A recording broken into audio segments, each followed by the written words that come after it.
Ketua Indonesia Police Watch Sugeng Teguh Santoso mengungkap alur penerimaan uang yang didapat mantan Kasat Reskrim Polres Metro Jakarta Selatan AKBP Bintoro dan juga jumlah dana yang diterimanya ketika masih menangani kasus dugaan pembunuhan dan pelecehan seksual ABG di salah satu hotel kawasan Kebayoran Baru pada April 2024 yang melibatkan anak bos Prodia.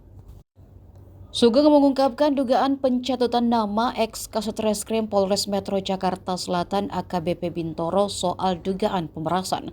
Bintoro menjabat penyidik Madya di Treskrimsus Polda Metro Jaya sejak Agustus 2024 usai dimutasi dari Kasat Reskrim Polres Metro Jakarta Selatan.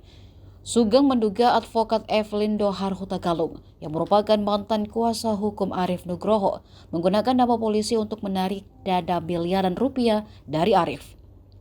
April 2024, Arief diminta Evelyn untuk menjual mobil Lamborghini guna mengurus perkara. Berdasarkan informasi yang diperolehnya, AKBP Bintoro hanya menerima 140 juta rupiah. Jauh lebih kecil dari angka 20 miliar rupiah ataupun 5 miliar yang sempat beredar di awal kasus ini. 140 juta rupiah itu disebut untuk penangguhan penahanan.